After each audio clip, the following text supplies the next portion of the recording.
All right, welcome back, everybody, to the Ball and Breakfast podcast. I'm Patrick Miller, alongside Wayne Pua. It's been a while since we've gone live. Hopefully you've watched our recent content. We've done a lot of basketball recently, as well as kind of covering baseball and what we've been seeing as far as the MVP candidates. Those with really nice advanced metrics. Really, how the game is evaluated today, even how it's played. If you haven't caught that one, go back and give it a listen, give it a watch wherever you're at. We're on Google Podcasts, Apple Podcasts, we're on Spotify. Really making waves over in the UK still. Hoping that our audience is as glued as we want them to be. We're also on YouTube if you want to sit back and relax. Late night, grab a drink with us and listen in. And after that, go on Instagram as well. We post pictures, we post reels, videos of everything that we're doing here. Give us a follow wherever you're at, a like, a comment. We always appreciate your feedback, and we'll kind of incorporate into the show with whatever you give us. So those are the plugs. As far as today goes, we got a little basketball, a little baseball on our plate. But first, I wanted to share some news outside of sports. I saw a CNN article yesterday that said the Choco Taco is now being, it's being discontinued from the Klondike line of ice cream bars. And, inside I cried a little bit. I think the 13 to 15-year-old me just seriously had a good cry, because that was seriously such an awesome ice cream dessert and, really radical and out there. But just to know that it got discontinued when you walk through the supermarket and you kind of see all the things that, Good Humor Klondike still put on the shelves. How could that possibly have been taken off the shelf? Wayne, I don't know if you caught that news, but did you have any thoughts? Yeah, it's the end of the world. I think that's seriously that's it. That's it. We're done here.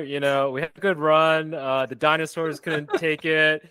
Hey, if we can't get the Choco, we're done. Okay. So yeah. Cheers to that, though. Yeah. Cheers, Choco Taco. We will never forget about you. Probably the third most popular taco after Taco Bell and maybe Taco Fall. I think Choco Taco comes in third there, but no, just crazy, man. I don't know. I just feel like every time I look at the news, it's like the world's like you said, Wayne, kind of slowly dying on us as we go forward here. But maybe if we make it to space, at some point sooner and establish civilization, maybe the Choco Taco will come with us. But anyways, wanted to transition into some sports here. The KD summer is still upon us. I feel like this has been kind of a dragged out for weeks now.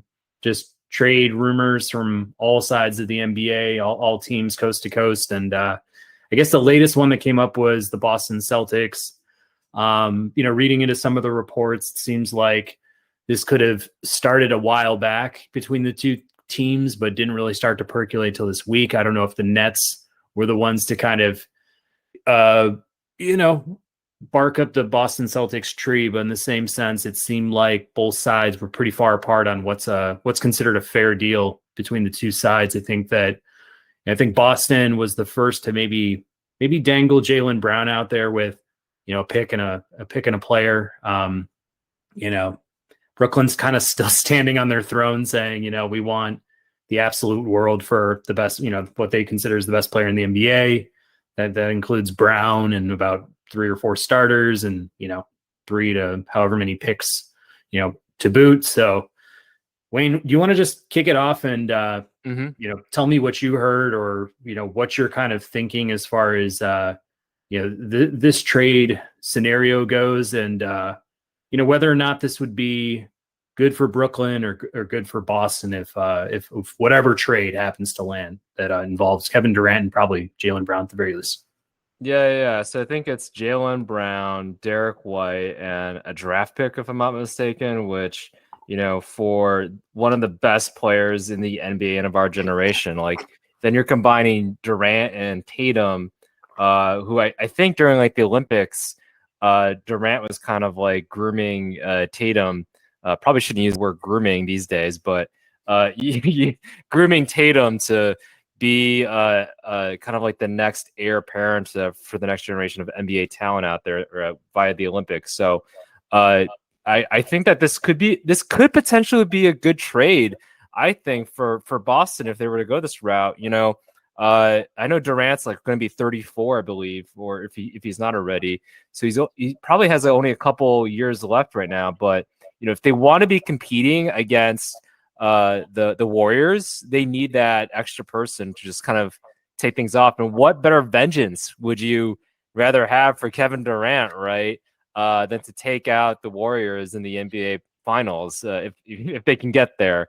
They do have Malcolm Brogdon now, so they do have that point guard that they really needed in this previous NBA Finals. So I think it could be potentially a good or great trade for the Celtics. I almost think that from the Nets standpoint, it's like, oh, is that kind of all you can get after this whole Rudy Gobert haul? I mean, I get like Rudy Gobert had that contract and everything had several years on it. So I get all that, but that was a large haul. So, but hey, if you can get a nice talent like Jaylen Brown, at the same time for Jaylen Brown, it's like he kind of has not necessarily hit his peak, but you're like, how better can he get exactly? So, he's a nice complimentary piece. That number two, the more of the sidekick type of kind of player, but really talented, great defender. You wanted him in your locker room, very much a locker room type of person. So, with all that being said, I think this could be a great trade for Boston if they can get it done. That would be a sweet deal. So, but yeah, what are your thoughts? So before I go into my thoughts, I just ask then, what is it going to take? Let me know what the trade is for you in terms of, okay, Brooklyn goes crazy. They want the moon. Boston wants to kind of lowball to start off with. Where does this land? And kind of frame that a little bit so that there's maybe like a, level playing field. We could, assess what the trade might mean for both squads. Yeah. I mean, if I'm looking at Sham's offer, it was Jaylen Brown, Derek White, and a draft pick, which I'm like, that better be like the number one draft pick if that's going to be the draft pick. Because, I would assume it would be all those players, and then it's several draft picks. If they can get some first rounders in there, which I think the C's are pretty well equipped with a lot of that. So, if that's possible, then that could be a reasonable one. But if they can toss in, I don't know, maybe a Grant Williams in there or something like that, or hey, maybe we can get Robert. That would be something. But I don't know if the Celtics are willing to do that. But at the same time, if you want Kevin Durant, show me the money. So I think if they can get another young piece in there or another, several draft picks more, that could be something to consider. Honestly, So I think the one thing is that it sounds like Kevin Durant wants out more so. So he's already shown his hand. So the Nets are kind of, I don't want to say, I guess they kind of lose a little bit of leverage there. So the Celtics are like, all right, well, we're just gonna like give you whatever talent, and then hey, we'll see what who's offering you a player like a Jaylen Brown, right? I think that's something to consider there. So from the Celtics standpoint, it's nice that Kevin Durant's been like, hey, I want to get out of here, because then that shows the cards and it lowers the leverage a little bit there. So, but yeah, if they can get Robert Williams or some other younger talent that the Celtics have with some player with some upside there, and maybe another draft pick or two. I think that should be something to consider, given the circumstances. Yeah. So I think the first thing when I saw the Nets counter proposal, and it was like basically the Celtics starting 5 minus Tatum and then like a bunch of picks, I was like, okay, they're not being serious. And I think they're still at that point where they're just bluffing. They're just like, yeah, here's our hand. Like it's kind of like they're just goading all the teams in the league. You see, like, okay, are they going to make just a bonehead decision here? If they do, we say yes. If not, let's just wait till camp and try to get Durant back in, kind of let him know we exhausted all avenues and like we really couldn't find a deal like they did with Kobe Bryant back when he was on the Lakers, that whole, Bulls scenario. So I kind of feel like that's part one of my thinking is like they're probably just going to play around unless they really get the boat. Otherwise, they'll just roll the dice and see if they can get KD, Kyrie back in for one more season.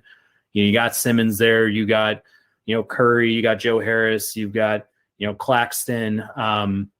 just traded for Royce O'Neal. It's like they've got some pieces there. They if everyone was actually serious, I mean that's a serious team. That's a real basketball team right there. But it's part of the problem. That's been part of the problem. So I guess with this scenario, when I thought about it, I guess my first question is kind of like it's going to go along with my thinking, but how many picks do you honestly think Donovan Mitchell's worth? If you're talking first round picks, just straight up, no players involved, just Donovan Mitchell. Let's say it's to the Knicks. How many first round picks is he worth to you?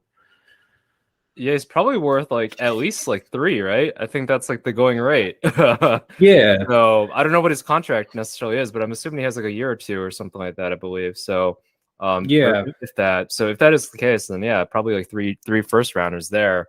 yeah. Because to me, that's the apples to apples comparison. When I think of like what shelf do I think is Jaylen Brown on a championship team? He's your number 2, and so would Donovan Mitchell, because Donovan Mitchell's not, he's not bringing players to Utah. I mean Utah's Utah, but I love Utah, but I'm just saying for the NBA, that's probably one of the last destinations guys I want to go to. But right. I kind of put those guys on equal playing field. So when you're thinking about a Brown deal, you got to think like, all right, this guy's worth 3 or 4 on the open market. So I think to me, a fair deal, once they all sit down and really talk about this, if it really happens, I mean, it might involve the Williams bros too. I mean, it might be Grant and Robert with Jaylen Brown, maybe a pick, maybe an extra pick, but those picks aren't going to be worth anything anyway if you get Kevin Durant back. So it's like, to me, it's just that's kind of where that scenario would land to me. And if I'm Brooklyn and I really just know that Kevin Durant is completely out, then, I might be hard pressed to not take that deal. I think that might be a fair deal. You swallow it and, kind of move forward with the squad that you have. On the flip side of it, Boston, if they could have, let's say, a starting 5 of Malcolm Brogdon, Jason Tatum, you still got Marcus Smart there. You bring in Kevin Durant. You got Al Horford. You got a very veteran squad now. Peyton Pritchard coming off the bench. Like that's pretty interesting. I mean, I still think they might need to sign a couple more guys, but in general, I think that's a really good core to work with in year 1 of the new Boston team. But then I want to take it an extra step, because it comes down to, again, like, what is KD actually worth now? I think that's a different question than what can he actually get on the open market, and how many, how people would value, let's say 1 to maybe 2 great seasons of KD. To me, I guess I started looking around just for my own, my own fun, my own interest. I was looking at 3 other players that we know very well. We know LeBron James, and, looking at LeBron from age 34 on, he's averaged 55 games a year over 4 years. I looked at Michael Jordan at 34 years old. He played 82 full games. He retired for 3 seasons, came back as a Wizard, played 60, and then miraculously played 82. So I tip my cap to him, even though it was more or less like, just a renaissance year and, kind of tipping his cap on his way out. And then I looked at Kobe Bryant. Last 4 seasons at 34, he played 78 games, followed by 6, 35, and 66. So I know we get enamored with the idea of adding Kevin Durant to your nucleus, especially if you're a team like Boston who's right at the doorstep. I don't know. For me, I don't know why Boston thinks that they need to like take that red pill and just try to do it, because you and I can go back and forth or on and on about KD and whether or not he can deliver championships. And I guess the only 2 that we've seen him win, I would call that more or less like 2 Olympic medals, because that team was like, juggernaut. It was ridiculous. It was completely unfair.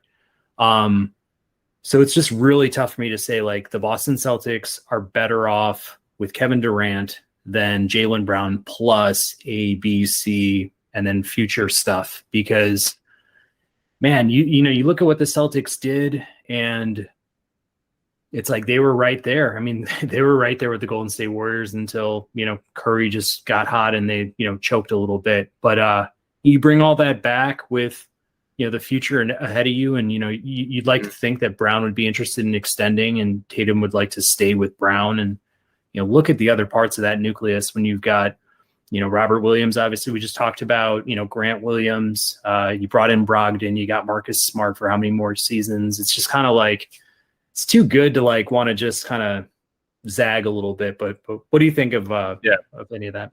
Yeah, well, I mean, one thing that they could potentially be doing is just trying to up the cost, with with Kevin Durant. It's like, hey, maybe we're just gonna screw around, see what happens. But I think Jaylen Brown is a little bit pissed off. It's like, wait, what's happening? Wait, what's happening? Am I on the block? So, I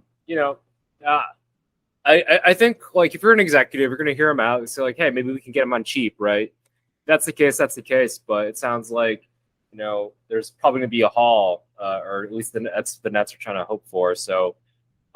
But maybe they're honestly just kind of playing chicken with both Kyrie and Kevin in a way. It's like, hey, you want to go? Well, we got you on under contract, so and we're just gonna BS around. So if that's the way that the Nets want to go, hey, go for it. You also have Ben Simmons on your team too, so I think that they're trying to figure out, just probably see what they can get for Kevin Durant if there is opportunity to do that. If it's like, hey, maybe we do get rid of Jaylen Brown, that is something. But yeah, that would be unfortunate to hear though, because like those two, Tatum and Jaylen Brown, like they're like two of the best wings that are like young players in the NBA, and you really want to see them kind of just mold and hopefully win like a championship in their careers. So it would be interesting to see, at least for the talk's sake. But maybe they are just trying to mess around with the league and see what they can get. So I think, they're definitely doing what you're saying. They're trying to get as much, as many chips on the table as possible from other teams to kind of gauge his value. And then, at a certain point, they might have to just bite the bullet if he's, really reluctant to come into camp or something like that. Or, maybe they just wait till, the All-Star break, maybe the trade deadline, maybe they can say like, hey, do you want to give it a shot for half a year and see how it goes? Something like that. But, I think from the Nets perspective, they've put so much time and effort into getting those guys together that, there's probably a huge part of them just wants to see this out. Yeah, for sure. I think they just want to get it done. Move on from this. It's like, how many athletes don't want to play for us right now? I feel like they're kind of running into that right now. And I think they're just kind of wanting to see what they can get, put out, see what offers they can get. And, hey, if they don't have to necessarily trade Kevin Durant, but obviously Kevin Durant is one of the best players and can definitely try to, play the political game of trying to get him out of there. But at the same time, the Nets do hold some cards with regards to, they have him under contract and they have, the rights to him. So, I think that's kind of what they're going. But who knows? Maybe there is a trade that they're like, yeah, we'll definitely jump on. So, yeah.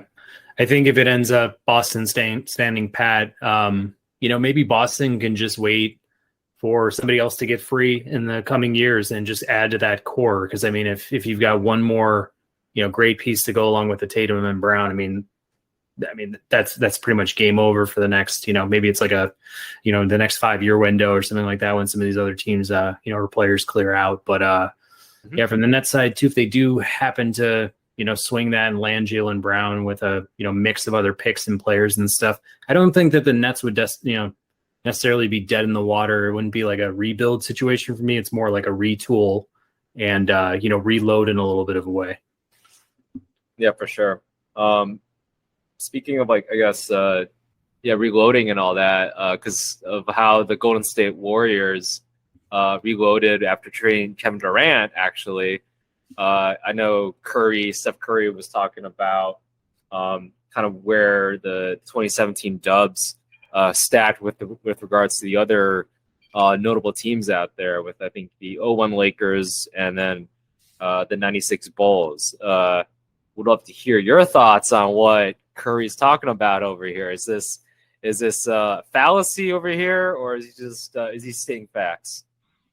Man, this one was kind of hard for me because, these are two super, super loaded teams, especially for their own eras and their own rights. They were definitely the teams of their time. I think what Curry was quoted as saying was that the 17 Warriors would beat the 01 Lakers because, 3 is greater than 2. And, they basically outnumber, the the Lakers in terms of their ability to score. I think the common denominator here is Shaquille O'Neal. Who's guarding him? What are they actually going to do with him? And no discredit to Kobe Bryant, but I guess that's the style of play from that Lakers three-peat that was just so unstoppable, was the fact that you just had that anchor down low who's just could push his weight around, could score, kind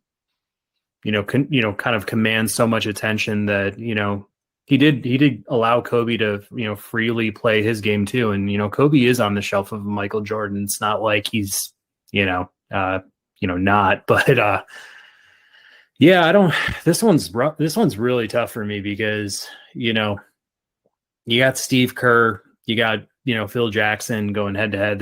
They're both from the same culture. They're both cut from the same cloth. I mean, it's kind of like for teams that have beaten Shaq, and for as great as Shaq was, he only won 4 titles. So you got to think there was always a way to neutralize that guy for teams that had. So I think that if Kerr could find some sort of way to kind of create the hack of Shaq in today's era, I mean, just from a scoring side, if the defense could shore up from Golden State, that's scoring with Kevin Durant, Clay, and Steph.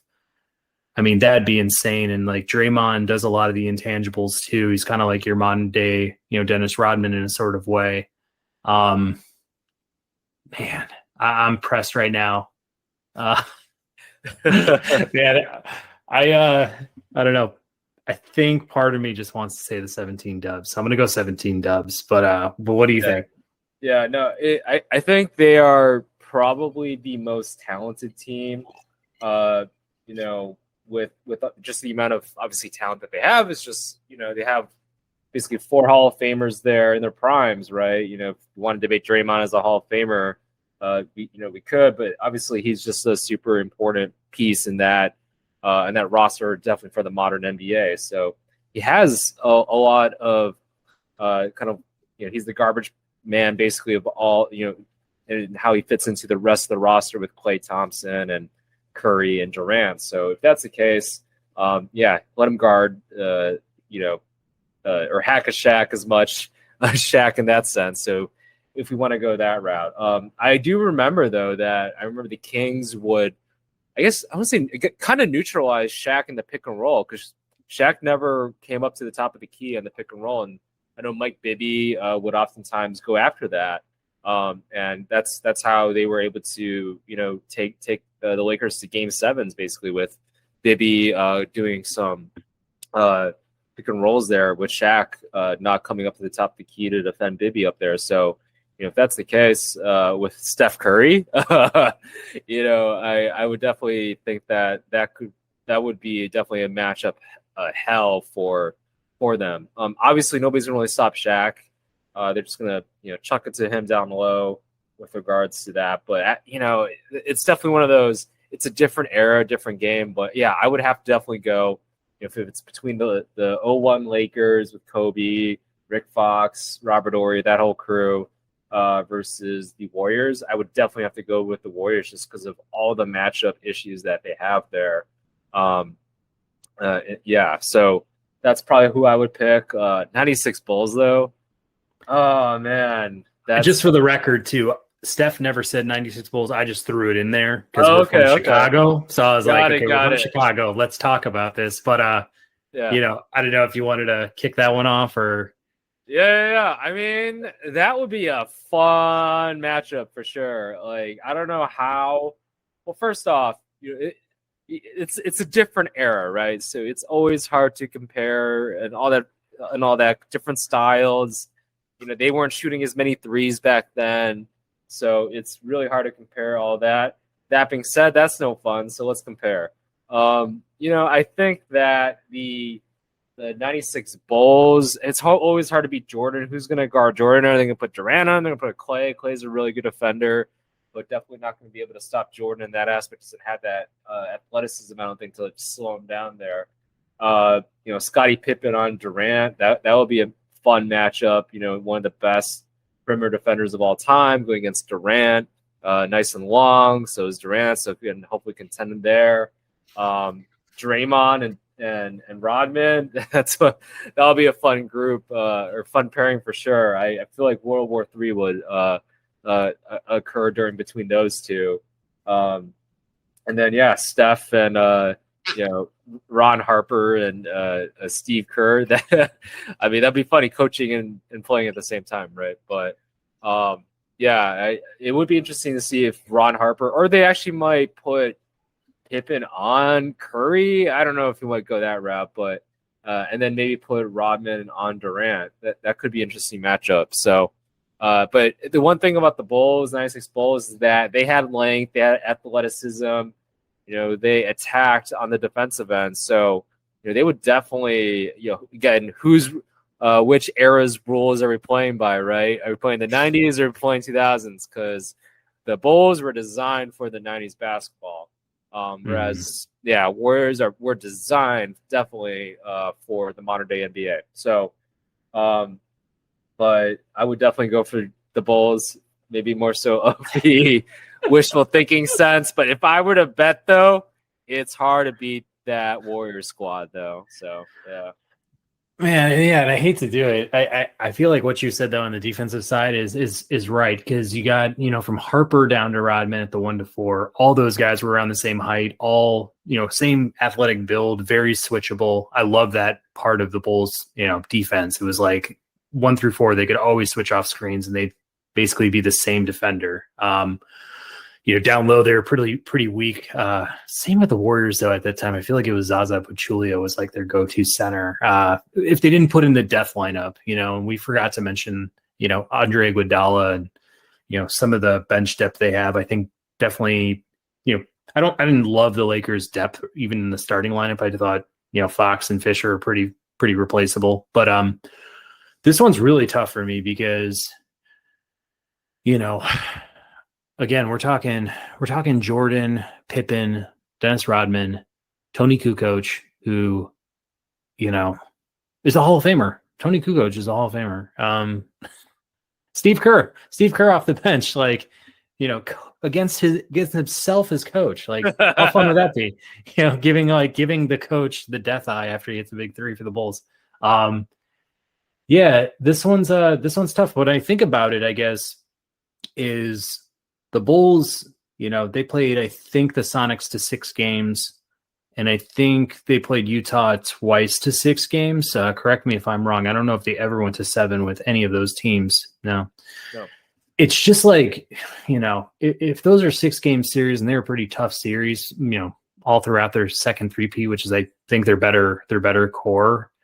The Warriors are way better than Malone and Stockton's Jazz and Kemp and Peyton's Sonics, even with Detlef Schrempf or, Jeff Hornacek, if you want to bring him in for the Jazz. But it's like, it is a different era, when we kind of moved into the, 21st century. But, just to have Kevin Durant tack on to a team that already won a championship, I mean, it really is starting to get unfair. That's why I kind of compared, Durant's rings to Olympic gold medals, because, short a real center, that, I mean, I would take any of those guys in a first team, second team situation for all of the NBA, in their primes. So I got to give the nod. Unfortunately, this is blasphemous for our podcast and for, our people in Chicago, but I got to go Golden State. And I feel really bad about saying that, but, Jordan's still, to me, the greatest player of all time. But, I got to give the edge here to the Dubs.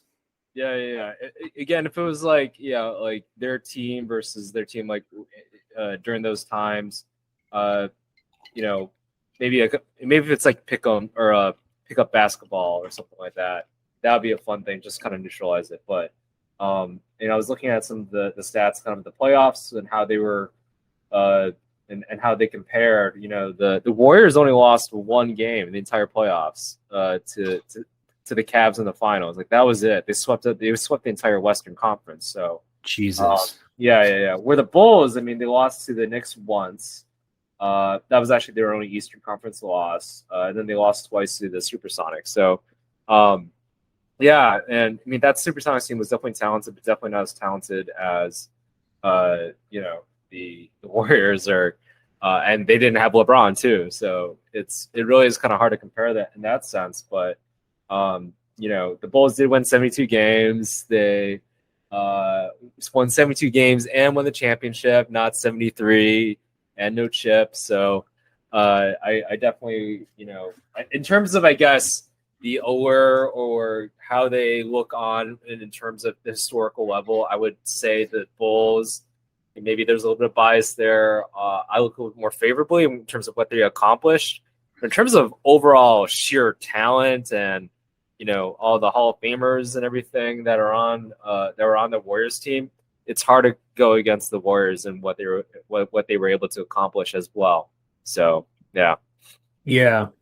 The real hard one in this whole debate was Shaquille O'Neal, because in his heyday, whoever you're pairing with him, it's like, how are you going to neutralize that guy? Because Steph Curry on pick and rolls. I mean, offensively, yeah. I mean, you'd have to it'd be a barrage of 3-pointers and, quick twos and just good ball movement, which is what the Golden State Warriors were and have been all about. So it's like, yeah, they'd have to really outgun him in that kind of series. But yeah, again, no slight to Jordan, I guess. I just feel like they're a little bit outmanned. And I'm seriously, I'm going to probably take a lot of shit for this, but in any sense, yeah, I thought it was cool that Curry put it out there just for people to kind of debate and maybe in a subtle way trying to say, hey, Katie, if you ever want to come back, we can, continue the dynasty. Yeah, how about that? If that were to happen, it's like that's like getting back with an ex or something like that. Like, what are you doing, man? Like, yeah, they basically the Nets asked for like their future starting five. I think they asked for Wiseman, Moody, Kuminga, Poole, and I'm missing one other stud of theirs. Not coming to mind, but anyways, there was a fifth guy in that, and I was like, yeah. And then they wanted picks. So it's like, of course they want picks they wanted Wiggins too. So I'm like, all right, yeah, you're gonna take Wiggins from them as well. Yeah, pretty much leave them with their 2017 core. So yeah, that'd basically. be it. Sign Pachulia. Yeah. Yeah, sign Pachulia and take out Kawhi's legs again. So yeah, that's the way to go. For sure. Yeah, if we want to, transition over, do a hard transition over to baseball, just looking at this past weekend, David Ortiz was elected into the Baseball Hall of Fame. Came with a little bit of controversy, given that, names like Barry Bonds, Sammy Sosa, Roger Clemens, Rafael Palmeiro to a lesser extent. Yeah, they're still waiting for their Hall call, whether it'll come or not. How'd you feel about David Ortiz being elected? There is some history there with PED usage. Whether or not it's as severe as a Sosa, Bonds case, Clemens case is to be debated. But what did you think? Yeah, I think part of it just has to do how likable David Ortiz is. I feel like he played the game well with regards to that, like being able to schmooze with the right people. The press has been pretty favorable overall with David Ortiz. So, it's one of those, like, he's just so likable. So how can he hate on him? Whereas you look at players like Alex Rodriguez, Curt Schilling, and yeah, like Barry Bonds and Roger Clemens, like a lot of them, they had a lot more successful careers. Definitely were a lot more involved with regards to the steroids and that era and kind of what everything meant more so. Like it was much more like that they were symbols of this, whereas David Ortiz like really wasn't. And there's definitely been, I guess, some subjectivity with regards to the how it was tested, because it was tested, I think, like 2003, 2004, and it was kind of like this, just to see who actually is doing steroids, but not actually identifying them. So it was kind of like not as informal of a steroid or performance enhancing drug test per se. So that's actually where I think Manfred was like, hey, let's give it with a grain of salt. Like this actually wasn't as formulated as what we do today, right? In terms of today's testing. So I definitely think he has a lot of people on his side. So I think that certainly helps. He definitely has played the political game very much, good with a lot of the overwhelmingly with baseball writers. First ballot Hall of Famer. Like if you were to say that as like, David Ortiz as a DH, maybe 5 years ago that this guy's a first ballot Hall of Famer, I would probably say no, actually. Really good stats. Definitely like I think when he was like 27 or basically when he joined the Red Sox. So, very admirable with that. Like love him in the playoffs, but with regards to DH and everything, like there was a whole history behind should DHs be, in the Hall of Fame.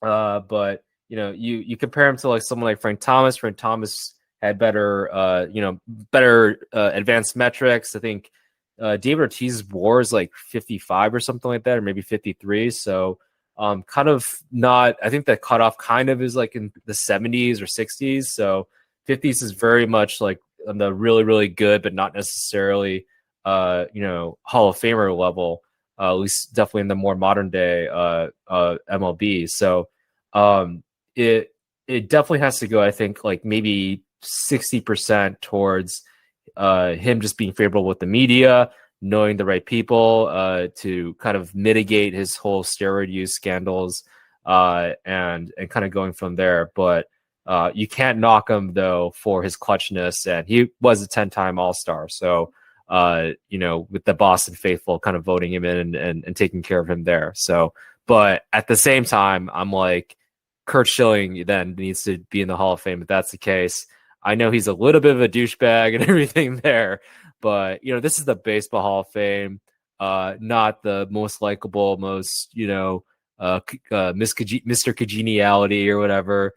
This is baseball, and it's hard to compete against Curt Schilling's resume, especially in the later half of his career, when he was just winning games, being clutch, and he finished I think second in the Cy Young like 3 times. It's like Randy Johnson. So, he definitely showed up there and was a difference maker overall. So, I think those are my initial thoughts there. But yeah, would love to hear your thoughts on like Ortiz. Did he deserve it? First ballot Hall of Famer, or just this whole do people that have steroid and PED positive testing, do they deserve to be in the Hall of Fame?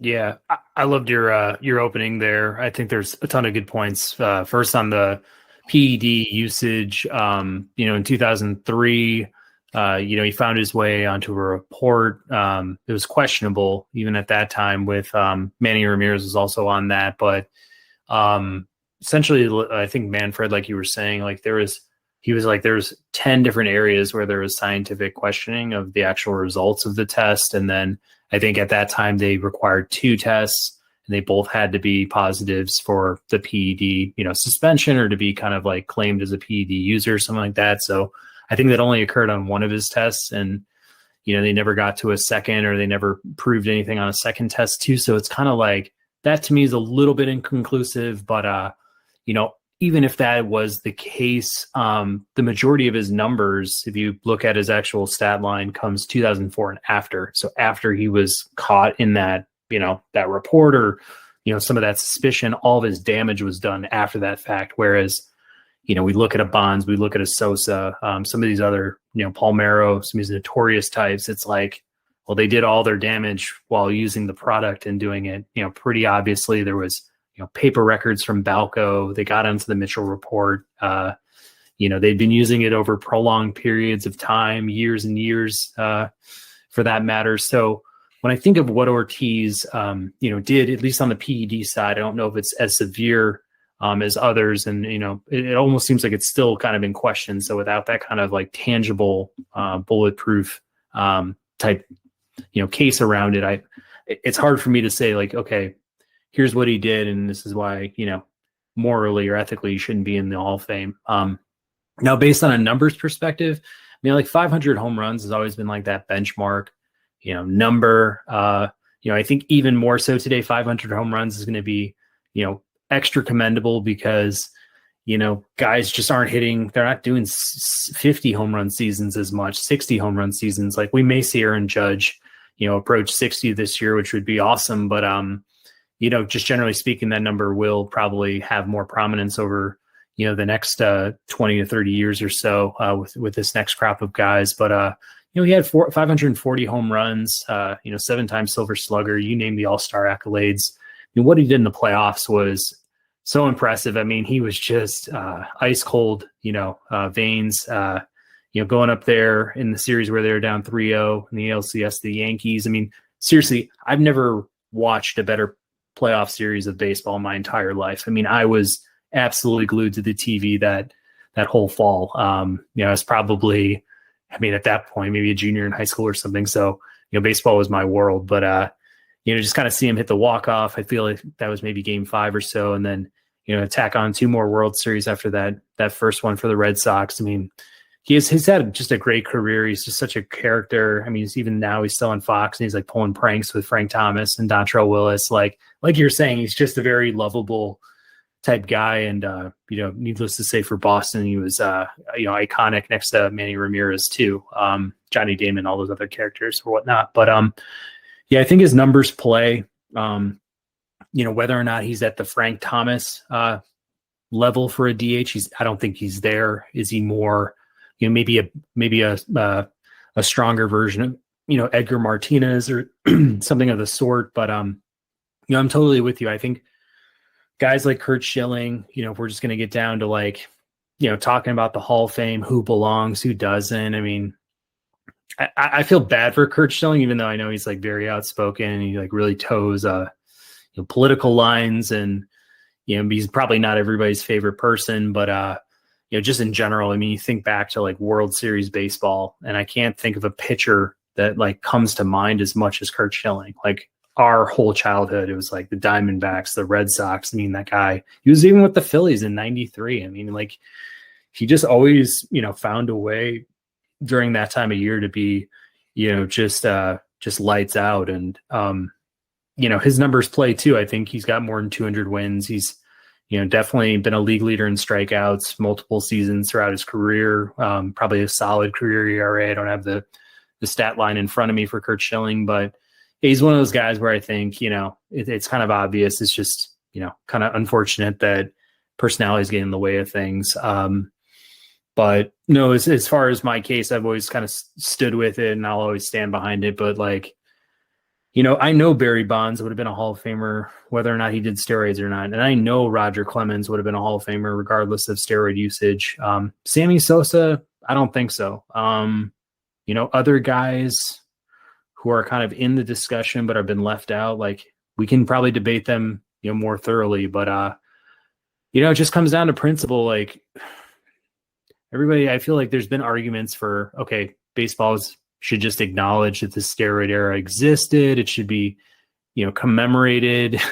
It's this thing, we have acknowledged it, we have recognized it, but there's no reason to celebrate the actors involved in this whole racket, in this whole scheme, because, as great as they were for that era, they also took away from the greatness of other guys in that league. And that's I think you and I have talked about this, Astros thing is where it's the Astros players all cheated. They didn't just cheat, but they seriously took paychecks away from guys because, they'd blow up certain pitchers and, baby pitchers were sent back to the minors and didn't get a real chance to, live out their baseball MLB experience authentically and in a non-illegal way. So, I just don't think that, we can all acknowledge it. We can all say Bonds and Clemens and all these guys were great for this era, but I'm sorry, you cheated, you did a wrong thing. You're not going to get into, the most, renowned, museum for, people of this craft. But that's just my perspective. Yeah, no, those are great thoughts. I'll touch base first on Curt Schilling, and then I can speak more, I guess, with regards to steroid use and all that. So I'm looking at the metrics for Curt Schilling.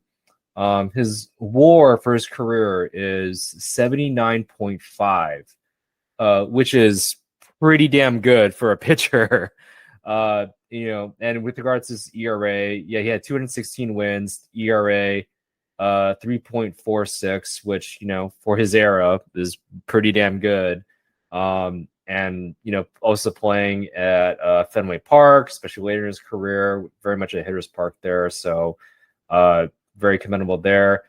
His stats are just ungodly. Like, I don't know if anybody can look at the stats, of today and compare it to the stats that he has or that he had.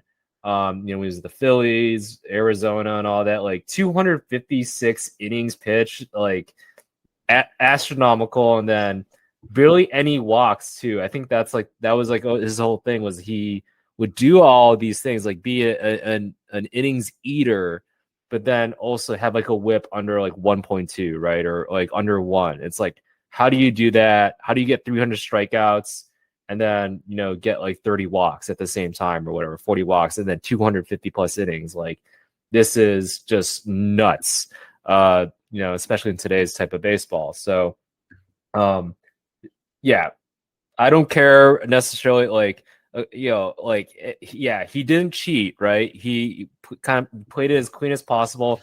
He's definitely not the most fit person, so you can definitely all right, he's not. You always kind of have a little bit of a beer belly going on there and all, but hey, he can throw 98, especially in the later in his career. So, I think Schilling deserves it to be in the Hall of Fame. I think he ought to have been a first ballot, and I think it's. Just a disservice. It really just goes to show, like, the Oscars and the Emmys and all that, and the Hall of Fame. It's all political. It's all a contest, of not just of your accolades or how good you are, but of how well you can play the game of politics, schmoozing up to the people, playing to whatever the zeitgeist of that moment is happening. So. I definitely think it's honestly just wrong that he is not in the Hall of Fame. So one interjection I had with what you're saying is I back you in putting Schilling in. Is Jack Morris, I feel like, is a guy who's pretty comparable to him that was kind of held out of the Hall of Fame, not for personal reasons, but just on numbers alone.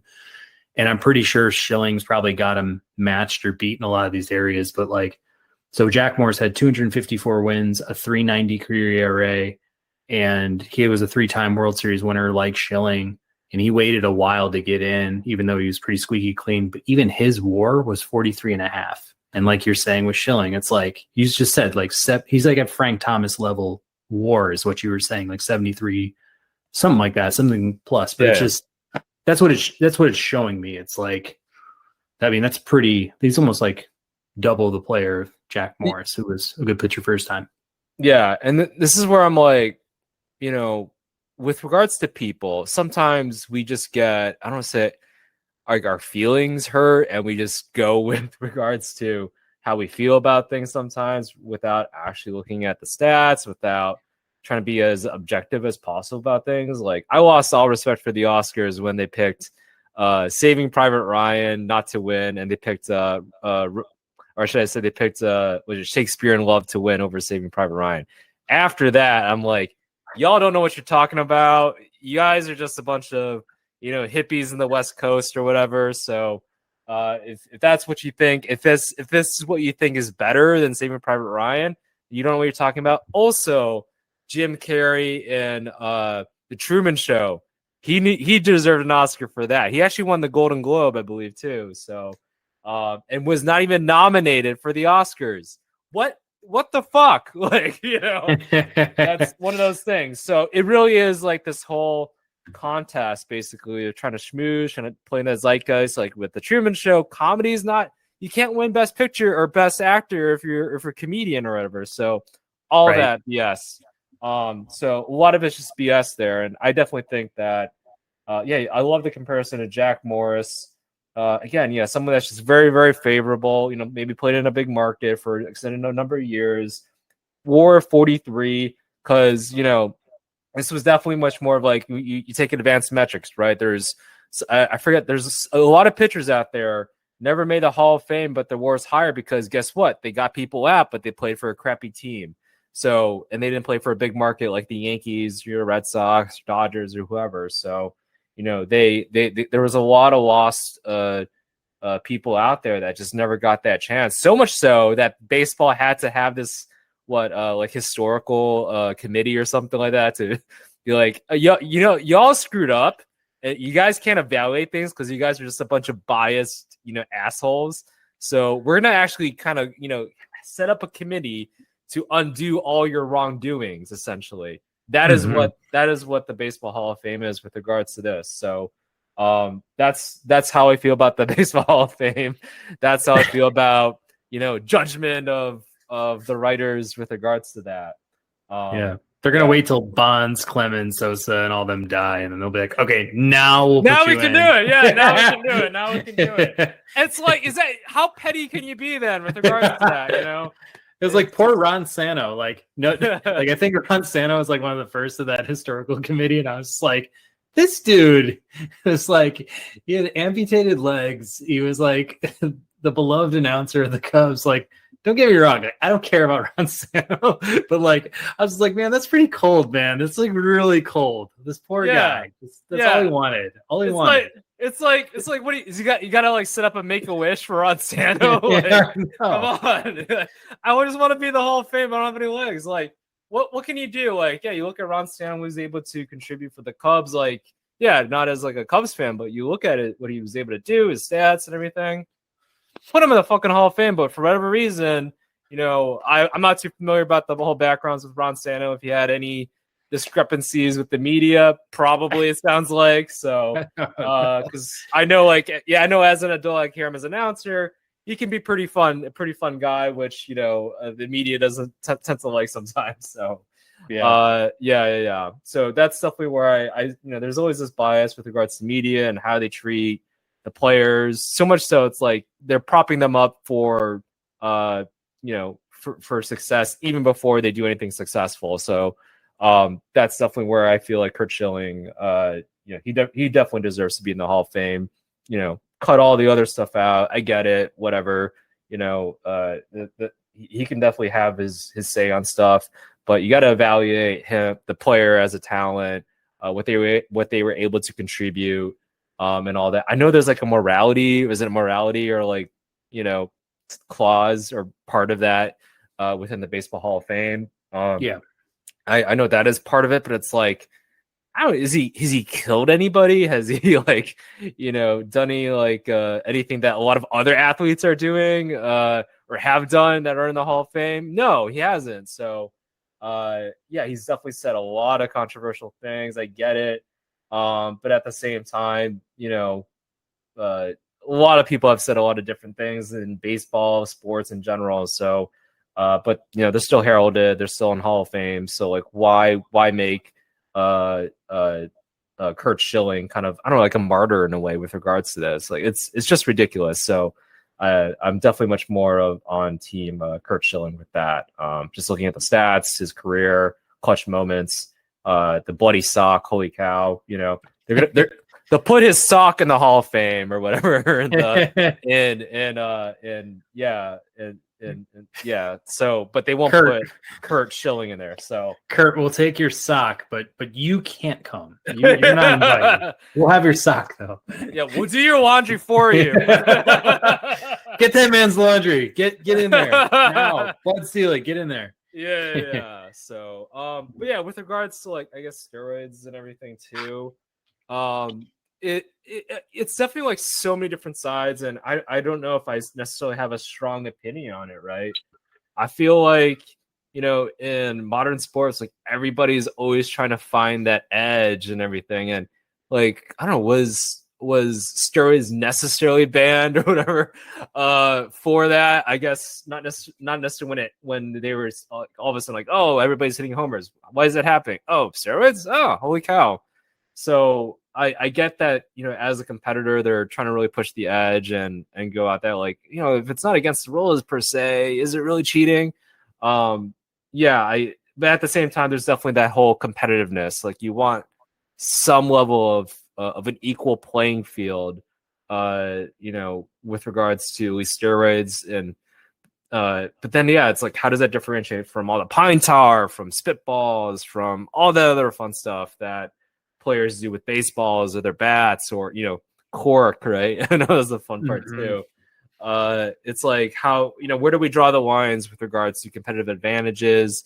We've talked about the shift and things like that from the team perspective. But from the individual perspective, then it's like, how can we draw the lines on steroid use and PEDs, and with pine tar, with obviously the Astros kind of going all recording all that, playing drums, going all Bill Belichick with regards to pitching and all that. But obviously, a lot of teams in the past have stolen signals from pitchers and catchers. So it's like, again, where are we going to draw the line with regards to that? And, how can we punish it, or how do we enforce some sort of, like punishment, or how do we regulate that from the competitive perspective on baseball? So I think those are my initial thoughts with regards to that. But yeah, it's hard to say if that's the way to go, or to completely just like, do we go completely ignore all these competitive advantages? So like, hey, if you win, great, good for you, we'll put you on the hall and all that. Or do we go the other way of just saying that all these things are wrong? So yeah, I mean, illegal drugs, things that could harm, youth in their outlook on life, how to become a professional player, how to become a strong man. Like, I think those kinds of things are so detrimental to the game. And even when Bonds was going through it, I mean, he was probably the most egregious. I mean, I know McGuire and Sosa had their era, but it was like he was piggybacking off that. And as we were watching, everyone was like looking left and right, like, this is a fucking joke, right? Because it's like, nobody's buying this. Like, this guy's in his late 30s. He's hitting, 60, 70 home runs. He never did that in his prime years, where he's actually like a stud baseball player. He's like on the same shelf as a Ken Griffey Jr. It's just like, why are you doing this? It's too bad. I mean, it's just like really too bad that Barry felt like he had to go there to, justify himself, vindicate himself. It's kind of like a Kevin Durant situation going to Golden State, in a different way. It's like something goes on between these guys' ears, and it's like, it's just very confusing. But I think to what you're saying about the sign stealing stuff, like that has been a part of the game. This whole thing with tech definitely changed the scenario, because you had like analysts up in the box feeding signals down to the dugout and this and that.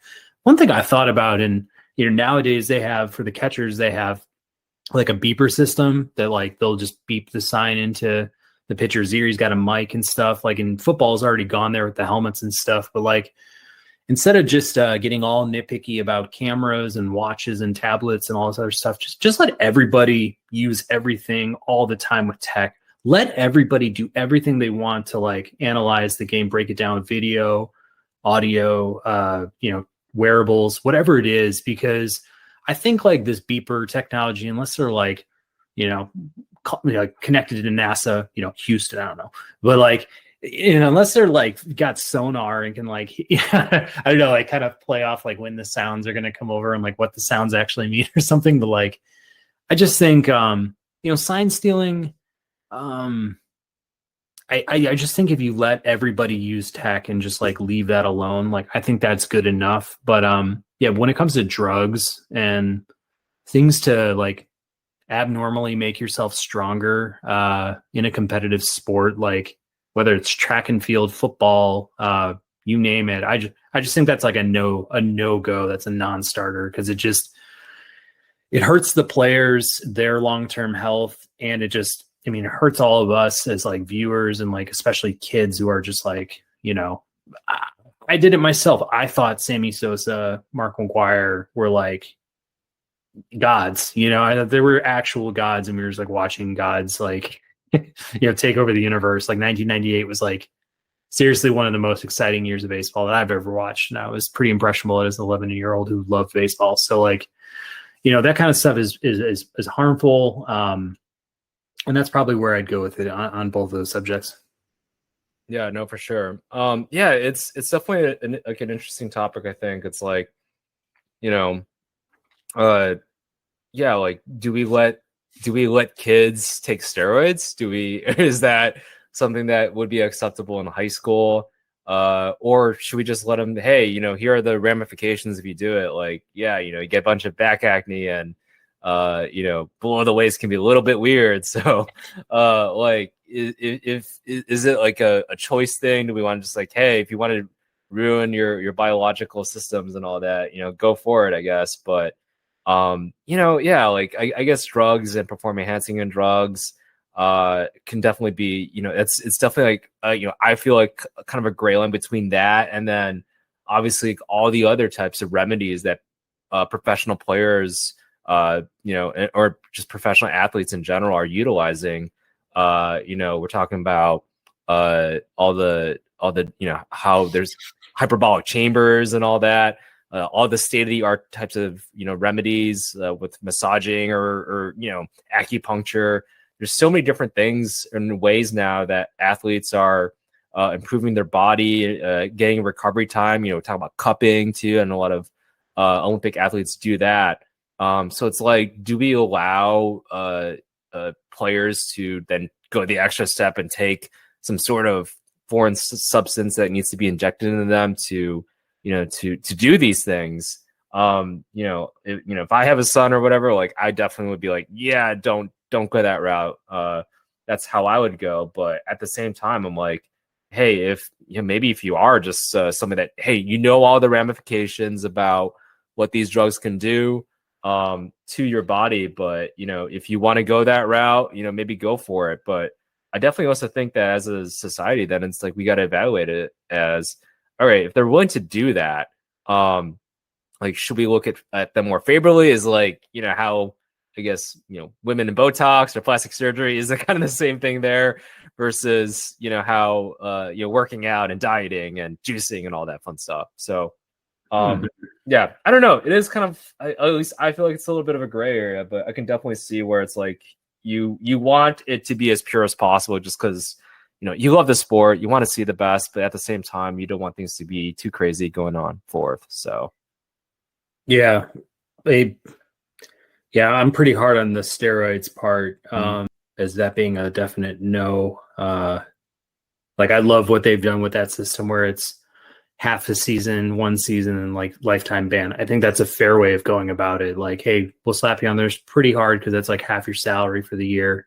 Then we'll get your full one. And then by that point, your stigma, everything that will follow you, like you're pretty much after probably the first one, like a no-go for the Hall of Fame with where guys are currently standing. Like I hope the writers have some backbone and like we'll stand behind this for as long as it takes. Like, because I mean, we didn't even touch on Pete Rose, which is like, another part is like now we're in a world where, gambling, sports gambling is like the rage. Like it's even more popular than like season-long fantasy seasons that, would be gambling among friends for, a pool of money. But now it's like on a daily basis, you can gamble on like basically any sport, anytime. So it's like, I'm just saying, I think Pete Rose would be the first guy I let into the door before I look at any of the steroid users. Cause I'm like, this guy did it as a manager and he was betting apparently on his own team. So it's not like he was throwing games. But again, we're getting nitpicky. I think all this stuff's kind of trashy. I think it all kind of follows you in your own history, your own story. You always have an asterisk above your name. And then personally within you, like if you, Wayne, or me are playing a sport, but we're knowingly taking steroids or betting on outcomes or whatever, like how good are you actually going to feel at the end of your career? Like, yeah, you made a lot of money and like you got a lot of press or whatever. Like personally, I don't care about it that much. Like, I don't really care if like I got a huge following or something. Like that just like doesn't matter as much, I think, in like my own life. But like it's very sad, honestly, that it needs to go there for guys like a Barry Bonds, who's already was a first ballot Hall of Famer, regardless of all this crap, like needed to go there. Yeah, no, I like that your analogy though of like it is kind of like Kevin Durant joining the Warriors, right?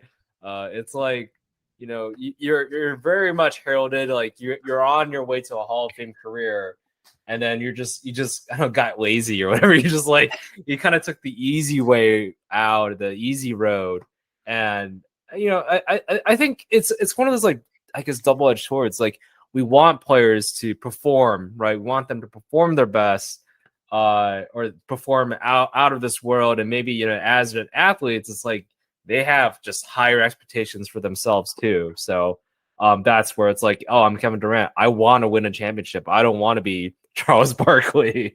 I don't want to be John Stockton or Karl Malone. I want to win a chip. So, that's definitely where it's like where we would knock him for that, and he just, I guess, didn't feel that way, that he can get that championship in for Oklahoma City. Although it's like, man, if they just kept Russell Westbrook and James Harden there, just wait a couple years for the salary cap to go up a little bit.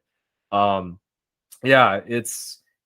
definitely like that analogy. I think it makes a great point of like, is there, you're killing the competitiveness of the game if you're Kevin Durant, you just join or any of these athletes, right, in the NBA, just joining whatever superstar team out there and just creating super teams. It's like super teams in the NBA is kind of like, I guess, I don't know, steroid use and all that for MLB and all. So, yeah.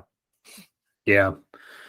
Well, I think we can close the book on this topic. I think that,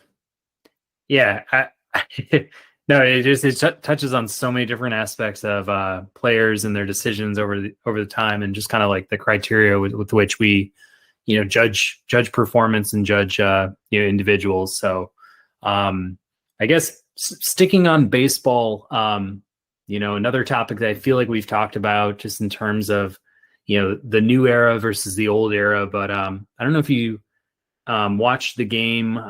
Believe it was earlier this week. I think it may be over the weekend, but the Diamondbacks were hosting the Washington Nationals, and Victor Robles hit a solo homer off of Madison Bumgarner in the top of the eighth. It was 7-1 Arizona. So, no consequence really of the home run within the game, but I guess Robles was kind of watching it for a little bit and then did a little stutter step and ran over to first base. I watched it back personally. I didn't think it was like really egregious, but essentially, Madison Bumgarner had a quote after the game, and he's got kind of a rap sheet when it comes to this stuff, but he said of Robles, he's a clown. Golly, no shame. Like, it's 7-1. You hit your third home run of the year and you act like Barry Bonds breaking the record. Clean it up. I don't care about giving up the run. Hell, we won 7-2, 8-2, whatever it was. It's frustrating. I'm the old grumpy guy, I know, but that type of stuff, that didn't used to happen. That's ridiculous. I guess to kind of round out the story, Robles the next night was caught in the dugout wearing a clown nose in the dugout, and I think it got the attention of LeBron James, who ended up retweeting a picture of Robles and was like behind him for it. But, Robles said through an interpreter that when he's pitching well, Madison Bumgarner, he's able to celebrate and do what he likes to do. It seems like he calls everybody a clown that actually has a big hit or home run against him. If he doesn't want anyone hitting a home run against him or having issues with that, then just strike people out or make better pitches to where he doesn't have to worry about that. So that's kind of, I think, where it ended. I don't really think there was much else that escalated past that point, but I don't know if you watched the actual video of the home run, if you had any thoughts there, but then, what do you think of, Bumgarner's side? Are you for him and what he thinks? Are you against what he thinks? And, what do you make of all this? Yeah, so I watched the John Boy. That's how I got. That's how I got familiar with it. That's obviously the most hysterical way to view it all and most entertaining way to look at it. So, but in regards to sides, I guess I don't know if I'm necessarily for either per se. I think Bumgarner has a good point. Why are you doing that? But at the same time, that's on Nobles. Being just stupid. It's you hit a home run that's completely meaningless. If you're gonna do that, make it a walk off, right? You do that on the walk off. You do that, if it's a playoff game and it was a meaningful home run, So that's where you do it. But yeah, a 7-2. I guess I get that, but at the same time, what's the saying about the opposite of being enthusiastic or something, or the opposite of basically, I think the idea is if you don't care about your enemy, that is the best vantage point for that. It's just don't care. And I think Bumgarner kind of cares. I think is what it seems like. He ought to just been I think the press probably asked him how did they feel about that. But if I guess the more perfect way to look at it from Bumgarner's standpoint is like, I honestly don't care. Like, we won the game. Sure, you might have acted clownish or whatever, but I don't care. So that might have been maybe the better approach from a maybe more virtuous standpoint or whatever. So, but yeah, what are your thoughts on all that? Yeah, I mean, I feel like number one, what Robles actually did wasn't even egregious. Like, I've seen, if you look at like Jose Bautista standing at home plate and like bat flipping, that's one thing. I mean, I even saw in the World Series, this was the worst one I ever saw. And this one I actually was like, that's like over the line. But like Cody Bellinger, like carried the bat with him like 3/4 of the way down the line and then flipped it.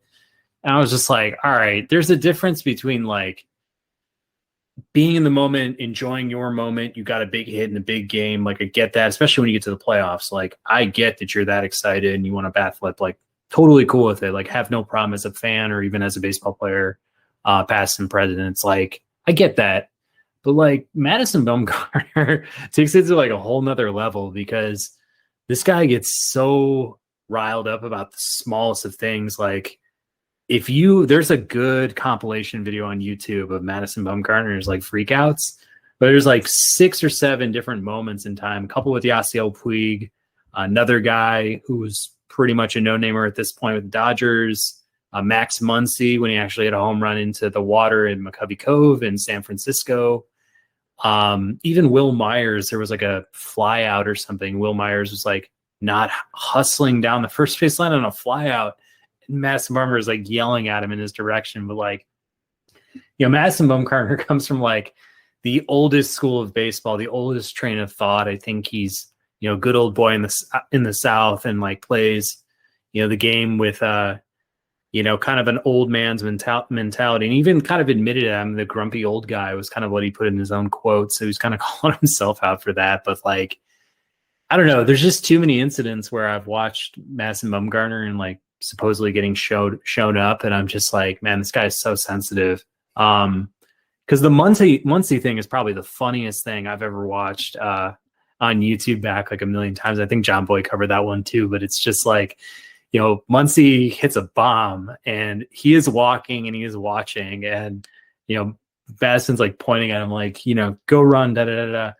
And he's like, hustle your ass or whatever. And he's like, no, he's like, yeah, I can't remember what Muncy said back to him, but there's one point in what Muncy says. He's like, why don't you go fetch that ball out of the water or something like that. So I thought that was pretty cool to just kind of shut him up. But yeah, I think there's a balance. I think when we're talking about like the greater picture, so like normally I'm always on the side of the player against Madison Bumgarner because he's always going to flip out. Like, seriously, watch this compilation video. Anybody who's listening to this, watch that compilation video on YouTube because it is hilarious. It's definitely worth like the 10 minutes. But yeah, just from a greater perspective, I think that, there are times where guys really cross the line. Like Carlos Gomez is another guy who I like vividly remember in Atlanta hitting an absolute bomb out to left center field into like probably like the 15th row. And this guy just like walked like all the way down the first base line, then started trotting. He's yelling at Freddie Freeman. He yells at the third baseman. And when he gets to home plate, Brian McCann is like, mask off, the catcher of the Braves, mask off. He's like in his face, and they're just jawing before Carlos even gets to home, and there's pushing and shoving. And, that kind of stuff like doesn't belong in the game. Like, I don't like when guys, are deliberately trying to like rub it in the pitcher's face or the other team's face. But like, yeah, if you hit a bomb and you want to take a couple seconds to appreciate it, like, hey, I'm all for it.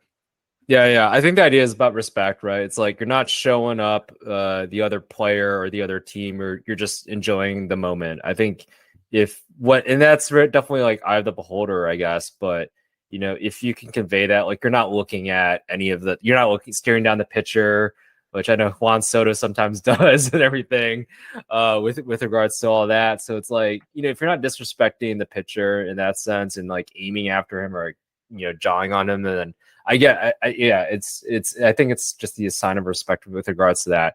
But at the same time, yeah, it's like you can still have fun. You can still enjoy things. It's like, yeah, it's what keeps the game going. But yeah, it is definitely a balanced act. I do recall like all the Korean bat flips and Japanese. Those are the best things ever. Like that is an art form. So I'm like, yeah, like that. Those things are pretty. Like I look at those, like that's excessive, but it's part of the culture. It's ingrained. They've been doing it for decades. So, yeah, it definitely is one of those like, hey, you don't want to see me do this. Don't get me giving up home runs. So, I get all that. But yeah, it definitely is. I feel like a kind of that balance of, hey, at least don't show up the pitcher. Just be respectful. Obviously, it's like, yeah, don't take your time just rounding the bases and starting around. I feel like, hey, yeah, do a nice backflip or bat flip. If you can do a backflip, great. But yeah, just be as respectful as you can with regards to it. But yeah, still enjoy the game. It definitely is a nice balancing act, though. I think Tim Anderson is, in my opinion, I think he does it pretty well, like with regards to showing enthusiasm for the game and oh, this is fun. And not necessarily disrespecting like the pitcher, but maybe that's my White Sox bias. So yeah. I agree, because we're also in like a new generation of baseball where like it's not just the bat flips, but it's also like this flair that's brought in from other cultures. It's like jewelry is now a big thing, and different colored shoes and different colored arm sleeves, batting gloves, and maybe like the traditional uni set is about. Like, now, do I love like watching like Moncada come out in bright pink like cleats every game, or like Eloy wearing like 10 gold chains and like baby blue cleats when we have black and white unis? Like, no, as a purist, I'm like, and even in the NBA, you'll see like Tatum wearing purple basketball shoes with a green outfit. It's like, all right, you guys look like clowns kind of, but like I get it, because it's like, kids who are watching this game, or anybody who's like maybe our age or a little younger, who's just like into fashion, like wants to know like what are the coolest shoes, or like let me go buy more merch. Like that's a good selling point. Like you get people like interested in like these little details of the game, I guess I could say. But like, yeah, I think like just a little bat flip after a home run, like if you're watching on TV and you're a kid, baseball's a slow moving game. It can be pretty boring, especially in today's era where it's just home run, pop out, or strikeout. So it's like, yeah, you need a little bit more energy around it. And like, I'm cool with that, as long as, you're not trying to get in fights. And like, I'll honestly say, like, if there's a fight that breaks out, I kind of like, it piques my own interest. So I'll like watch a little more carefully, but like, yeah, just, don't be that guy on the videos, just like, remembered for being a jackass. Like, but to get back to Madison, the only other thing I was going to say is that one guy who's a no-name around the Dodgers, he got mad at. He once got mad at a guy because he popped out, and he was pissed that he popped out. So like this guy like popped out and threw his bat down, was pissed, and was running first. And Madison Bumgarner like said to him, like, you're not that good. Like, don't pretend like you were good enough to get a hit off me, like, and then throw your bat like that. So like, he's just like the baseball police. And I'm like, this guy just needs to go. Like, he's done a good job for the game. Like, he'll probably be a Hall of Famer. It's like, seriously, old man, just like go back to Mississippi or wherever you're from. Just like, just chill out a little bit. Seriously. Yeah, no, you definitely admire his passion for the game in that sense. But yeah, like, come on, other people can have fun and enjoy life. Like, I know apparently you can, but other people can enjoy life. So, no, I'm all for that. Yeah, was very clutch when he was the Giants, won those World Series. I guess the Giants wanted to move on and got some assets from the Diamondbacks, but it's like, yeah, you got to admire him as a player, but at the same time, like, hey, yeah, sit down, old man, a little bit, which is funny because I still remember when he was like a 20-year-old like phenom and all that, and then really killing it, and then now he's like this old guy just like complaining about crap. So yeah, for the record, he's from Hickory, North Carolina. So sorry to anybody from Mississippi or whatever else, but I'm with you. He needs to retire soon. Yeah, for sure. But yeah, I know there's a lot of Juan Soto news. Speaking of like all the eccentric baseball players out there and all their theatrics, for sure. But I know, yes, Juan Soto has been kind of rumored now with regards to being part of trades, because he declined that, was it $450 some odd million 15-year contract, and the Nats were like, oh, you just flat out declined it, no negotiation, like, so you want to be out of here? And sounds like Juan Soto wants to go to a contender to compete in everything. So and hey, he's showing up, won the home run derby. Only 23 years old, has I think 3 years left on his contract, so very team friendly deal. So, if I'm the Nats, like there's definitely a lot of cards that you're holding and can ask for a good haul. But yeah, curious your thoughts, Pat, on like, who do you think that would be some good suitors for Juan? What do you think that haul could possibly look like? And then, yeah, would love to just hear like what your initial reactions are to Juan Soto possibly being traded. Yeah, I mean, I think first off, this is kind of on topic tonight. I mean, with Kevin Durant, like baseball is such a different game than basketball, but this whole idea of winning to me seems kind of a reach. Like I'll take it for what it is, because maybe it's an easier way of him saying I don't want to live in DC maybe for the next 15 years. Maybe I'm 23 years old and I don't want my whole life to be, etched in stone when I'm just like, getting into my career and like, understanding who I am as an individual. Like, it's hard to say. I mean, it's hard to say if you're Juan Soto. Let's say he's truly like, yeah, I'd love to live in LA. I'd love to live in New York. I'd love to try something new because I'm 23 years old and I've already won a World Series here. Like, think like, he's not Bryce Harper, who, I think was in his late 20s when he had that opportunity, or he was married and had a, kid by the time he was like making that big deal with the Phillies for 12 years. So it's like, not everybody's built like that. Not everybody's the next Mike Trout. So, for Juan, I think if the argument is winning, then it's pretty short-sighted, because unless you're going to the Yankees, you're pretty much not guaranteed like a winning year for the rest of your career, unless maybe the Yankees or Dodgers at this point, right? So I think for Juan, it's more about, I think he wants to cash in. Maybe he wants a higher AAV for a shorter amount of years and say like, yeah, I don't want to be booked at $29 million for the rest of my career per year, even though you're going to pay me in my late 30s. So I guess to your second part of your question, with Juan Soto, great player, 23 years old. I know he's having like statistically, it's not like jaw dropping this year so far, but still up in like the top 20 of WAR, and like, again, the kid's 23. He's won a World Series. He's, pretty much like had an amazing batting average. His home runs, power in there. So like his advanced stats are great. So he's totally worth it. He's controllable for what all analysts are saying, 3 playoff runs. So, if you're looking at teams who have like a short window of contention, there's really like 4 teams that come to mind to me. I might be a little bit long-winded here, so bear with me. But I think when I go down my line, who's most ready, who really needs a guy like this? I mean, St. Louis Cardinals have been rumored. I think it makes a lot of sense for both sides if like Washington really gets there and says, okay, now is the time. But, if Washington's trying to build a team for now and for later, you could bring back an outfielder to, quote unquote, replace Soto with Dylan Carlson. You can get, Brendan Donovan, who's a rookie who could play every single position on the diamond and has kind of proven himself a little bit at the MLB level. You could also maybe ask for like a Nolan Gorman, who's like their top prospect, who's currently playing like second base, first base a little bit. He's got a really high strikeout rate, but he's a guy that I think, could play in Washington for years to come. And then they just have like a dearth of top 100 prospects. Like Jordan Walker plays third base. He's like a top 6 prospect.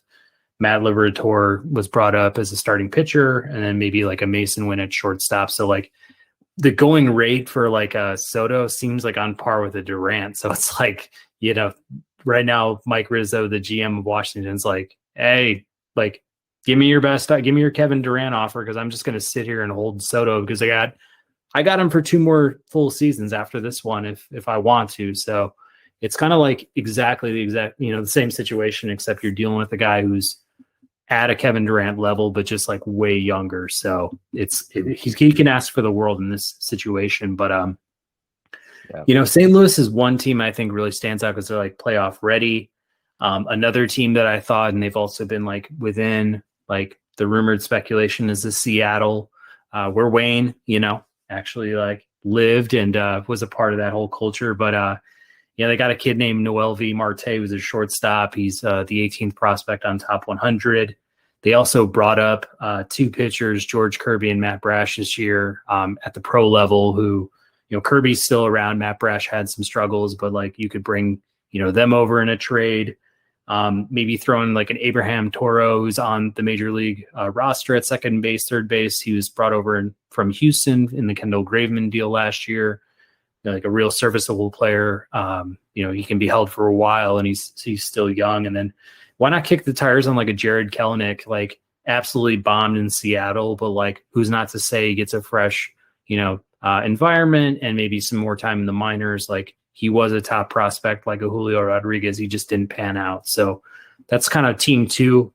Team 3 to me, and this is like the one that everybody's talking about, is like this is the team, is New York Mets, because Juan Soto, I guess, even through Jonathan Papelbon, wants to go to New York or wants to be like with the Mets specifically, but really hard for me to see this, because why, if you're Washington, just like if you're the Brooklyn Nets, why would you want to trade Kevin Durant within your division? Why would you want to trade Soto within your division to the Mets, who are just going to own you for the next 5+ seasons, So the only thing is, like, if Soto wants to go there and forces his way there, or whatever it is, like New York Mets have also like a ton of like MLB ready top 100 prospects they could offer here. I mean, Francisco Alvarez is their catcher.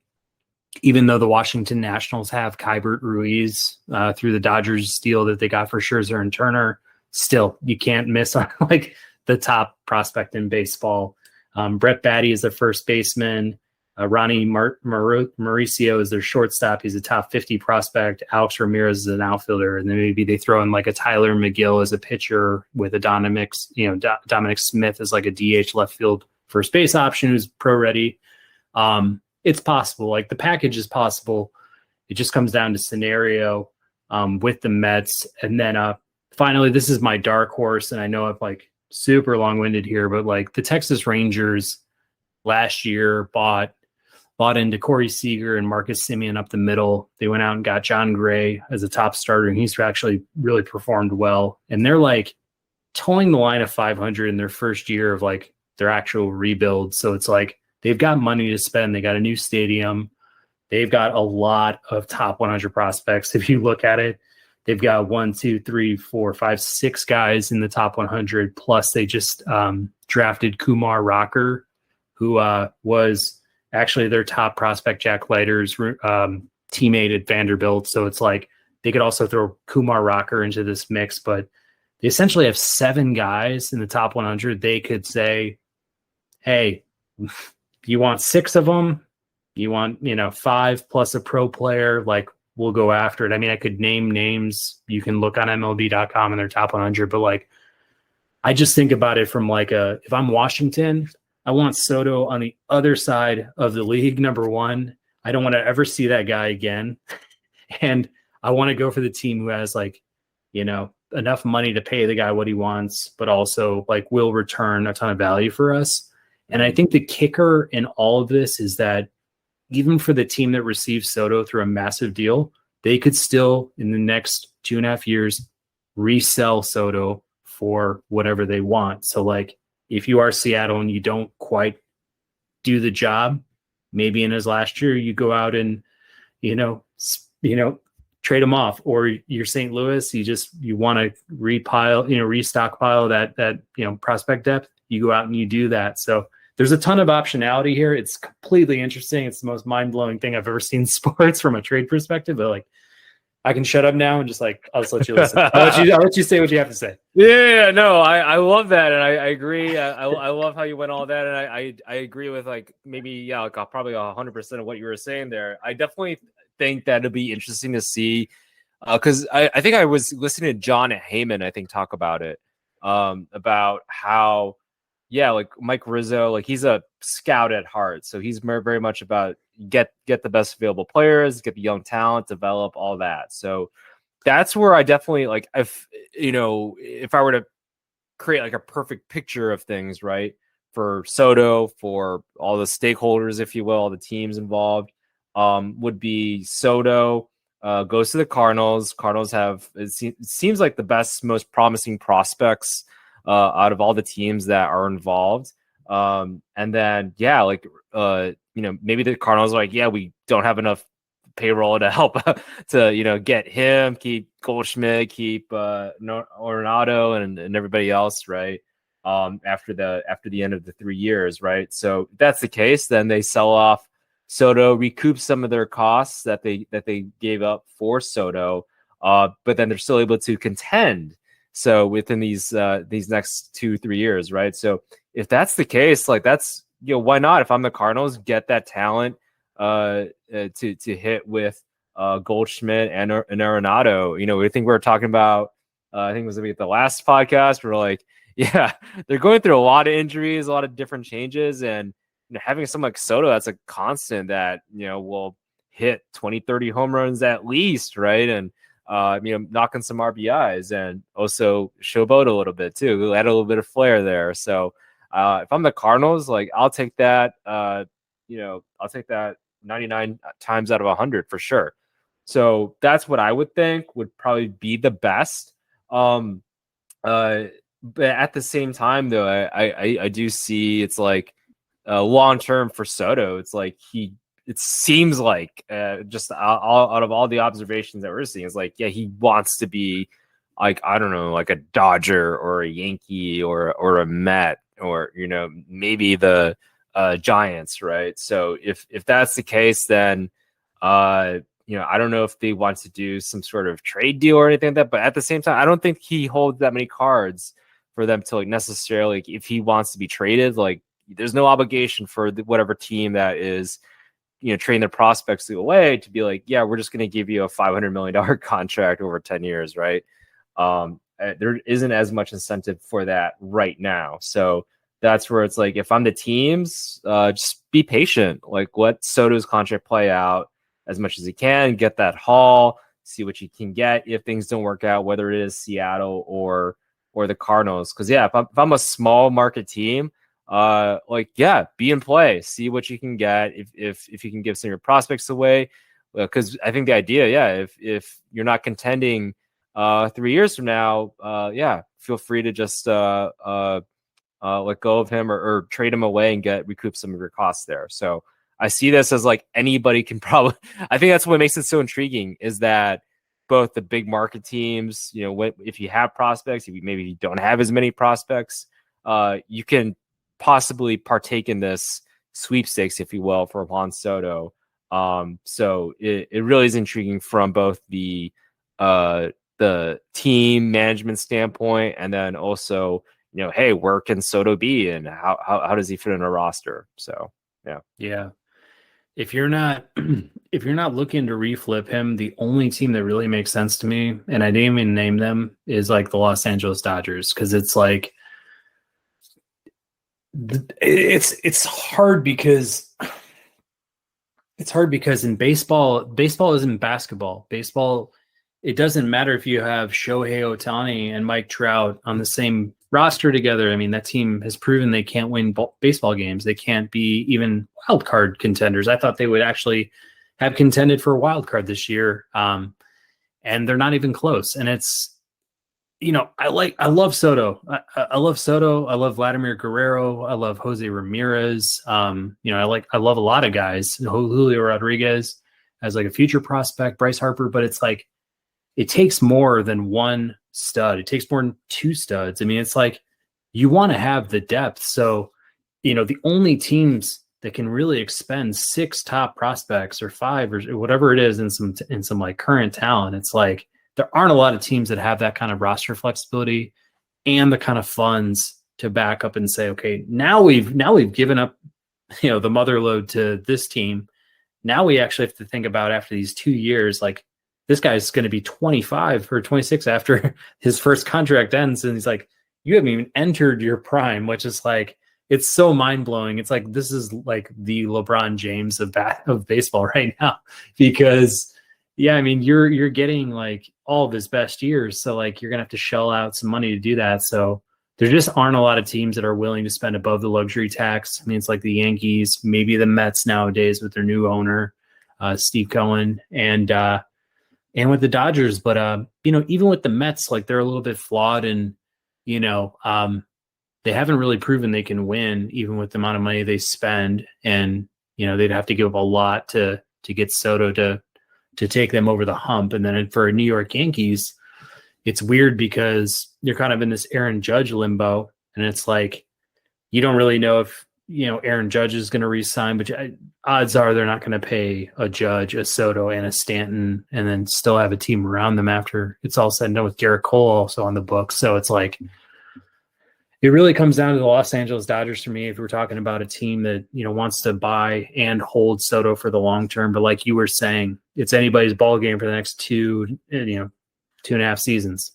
Yeah. I think like maybe the one dark horse would be like, I don't know, like a team like the Pirates. If they're a small market team, right? Because they do have some young prospects and everything, but so that could be something, but I definitely would not be betting on it. But I do like the idea of the Dodgers. If there is a team out there that has the prospects and the capital and the coastal, LA sunshine and everything, it would definitely be the Dodgers in terms of if they want to keep him. So, but I think that's just, again, like that's just what keeps this interesting is small market teams that do have prospects, they can compete in this because they don't necessarily have the idea that they're going to keep him and sign him to a big contract and just hold on to him, that there is the possibility that they could flip him for other prospects and build your farm system that way. So, it's definitely an interesting, I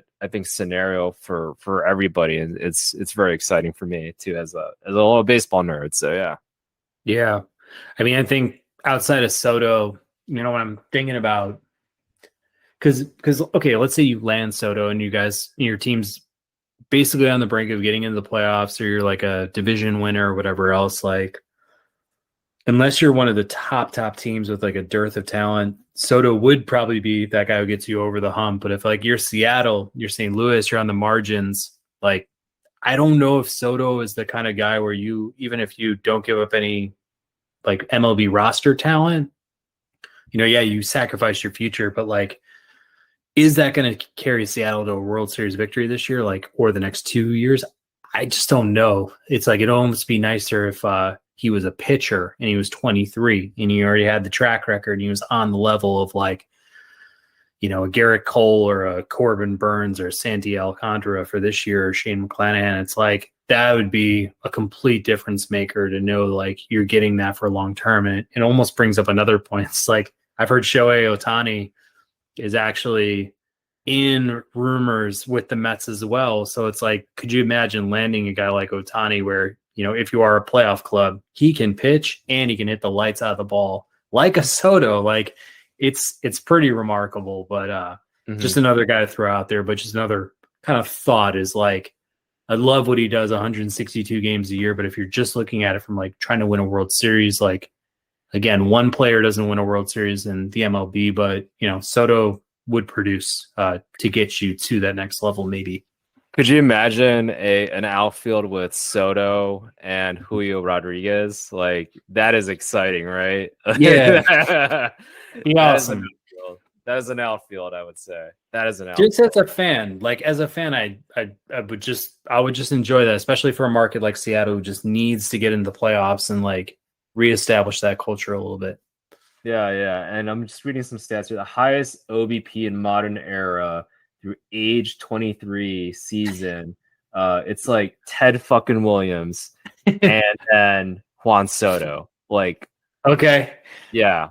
I thought I saw Frank Thomas like on a list or something. I thought, but no, that makes a lot of sense. Like, yeah. Like, how about that? So, such a great young talent, but yeah, would love to see. I'm just excited to see what happens in the next week, right? If he does, I don't know, who knows what happens. Maybe just keep him, and all of this is for naught, but there's a lot of scenarios that this can play out. So I'm definitely excited to see where he lands, or if he just stays and just continues on. So I think he gets moved based on Rizzo's track record. Like last year, getting rid of Scherzer and Turner was like really head turning, but he like fell in love with Keibert Ruiz, which we'll see. I mean, like I think Kyber Ruiz is like a top 6-7 catcher maybe right now in the game, but like once he falls in love with like a certain prospect or set of prospects, he like just does it. And he did the same thing when he gave, the White Sox, Giolito and Dane Dunning, and we got one other, Ronaldo Lopez, and we gave up Adam Eaton. But he was like quick to like make those decisions, like, hey, we need Adam Eaton for, our offense, and they won a World Series, so like good for the Nats. But like, yeah, Rizzo doesn't play around. Like, I feel like he's probably pretty offended because what's really, and this is like just taking a step back. Like, I live in Washington. I've gone to plenty of Nats games so far, and like I've gotten a sense of like what their culture is. But like, it's really kind of sad because like Rizzo is a really good GM, and Nats have built up like a really nice culture here for like winning and being consistent. So like, that's like when I thought about this Soto saying like, well, I want to be on a winner. It's like, well, you won a World Series already, kid. Like, and you've got like, and ownership is, like changing up. Like the Lerner family out here is like trying to sell the franchise or what have you. But it's just like, it was a little head scratching from like the winning perspective because, Rizzo's put together like a series of really good baseball clubs, whether they just made the playoffs or like won it all. I found that pretty head scratching, but I think the Nats, like, even if they get rid of Soto and they completely go through the crap for the next 3-4 years or whatever it is, like they'll find their way back because they have pretty competent management in place. Yeah, and it's like Rizzo seems like he has a really good relationships with the Dodgers, or he likes the Dodgers prospect. So yeah, so maybe he does go that route and picks it again, and then basically the Dodgers are like the young prospects of the Nats from like 5 years ago, right? With like, yeah, so maybe that is the route that they go. We'll see if they want Diego Cartaya, right, and everything there. Like get more like catchers from their. I mean, hey, maybe that's one way to go. I don't know. It's the new era of like dual catcher game. Like, yeah, I mean DHs. Yeah, I mean everybody has a DH now, so yeah, just get who can hit, who can catch, whatever. Just put them in there, right? So, or flip them some more. So yeah, I mean maybe that is the way that they go. Just it's like, hey, I already got those guys on speed dial. Might as well haul them up and see if they can do something with the Dodgers. Because yeah, long term, it does make sense for I guess Soto to be on a team like the Dodgers. I think I mentioned that before. So if that's the case, then it's like, all right, do that, and then don't worry about the flipping him for some other prospects. That could potentially make the most sense, I think, for him Soto particularly long term, and then have the Rizzo get a decent haul too at the same time. So yeah, I'm pretty sure he'll get his haul, and we'll see where Soto lands. Like I think if he lands in a mid market, he's just gonna play out the next 2.5 seasons on his contract and then try like you're saying, if he wants to go to a big flashy market, he'll get there. He'll find his way there. Yeah, he's definitely not a subtle guy. So that I mean that's the whole thing, right? It's like if he were like maybe more subtle or whatever, then sure, maybe he would fit perfectly well within St. Louis. But I think long term, I don't see him necessarily as I'm gonna stick here in St. Louis and chill over here. I definitely see him a little bit more on, just seeing his personality, like either like New York or somewhere in Cali. So makes sense. Yeah. Well, I mean, I think that was a pretty good rundown of different topics, things we've been hearing in the news. I mean, love talking a little bit of baseball, especially we're in the current season. Looking forward to seeing what happens at the trade deadline. I don't know if you have any like last thoughts, like anything the White Sox maybe could do at the trade deadline that would, appeal to you or anything of that sort. Well, I was looking at. I'm thinking about maybe seeing if I can get a Choco Taco real quick. I feel like, I mean, that's like more timely. I feel like so. It's like which one's gonna happen first? Like the Choco Tacos are gonna end, not being able to get it at any store, or Soto gets traded to the Dodgers or whoever, right? I think that is probably the more intriguing storyline for the moment. But yeah, I don't know. I don't know who the White Sox is on the radar for them necessarily. It is one of those things. It's like they're getting healthy, like great, and then like the White Sox just have all the talent in the world. So if they can just get healthy, focus, it seems like they're kind of getting, things together more so, right? So if they can just continue on what they were kind of doing right before the break, great. You can always get more relief pitching. Maybe they can get a starter or something like that. We'll see. But, I'd love to just see how everything's progresses. Hopefully, yeah. It seems like Tony La Russa is like, okay, I think I get this team now again, like last year. So, hopefully things just progress. But I want to just be hopeful about things.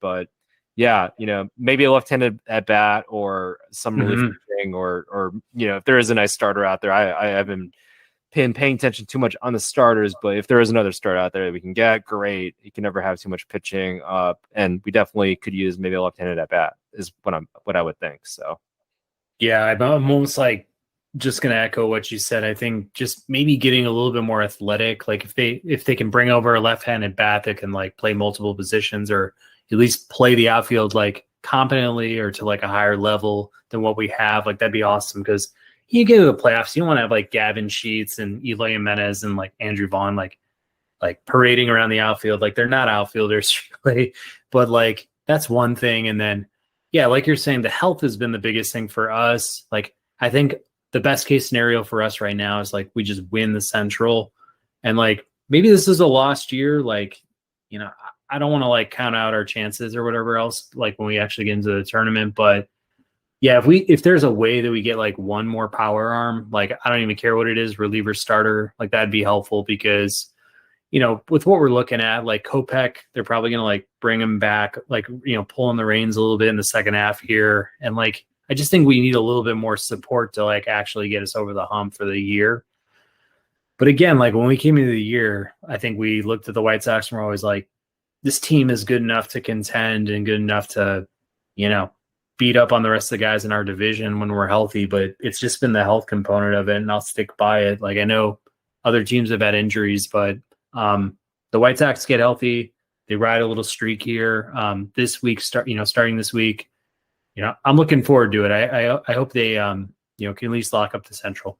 Yeah, I definitely think so too. And at least Robert, like, I think he just went on the 10-day, right? So it's like, man, just when things were humming, right? It's like we hit the setback. So, but yeah, next man up, got to play that route and go that way. It's definitely less than ideal, but again, if the White Sox are healthy, I don't believe there's a more talented team, maybe apart from the Dodgers, probably. So out there, so yeah. Yeah, well, let's cross our fingers. But overall, great episode. I actually looked at the grocery store today for Choco Tacos. I was just gonna buy a box. Like I was gonna like buy the box, like take a picture and just remember it, and then just enjoy every single taco. And there was nothing at the grocery store today. So like, I wish you the best of luck. You remember when they tried to take Twinkies away from us? Like it was like Armageddon, right?